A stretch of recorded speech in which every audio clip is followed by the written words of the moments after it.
ملک کے اندر جو مدارس ہیں، لوگ سمجھتے ہیں کہ مدارس کا کیا کردار ہے؟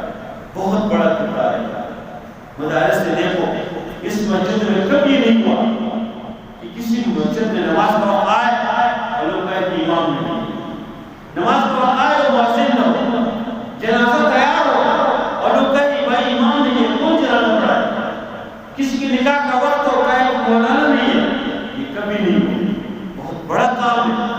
اور میں سمجھتا ہوں کہ جو قول بہت مشہور ہے کہ قرآن جو ہے یہ حجاز میں یہ قرآن اترا ہے اور اس قرآن کو مصریوں نے پڑھا ہے اور برصغیر و پاک دین کے لوگوں نے سمجھا۔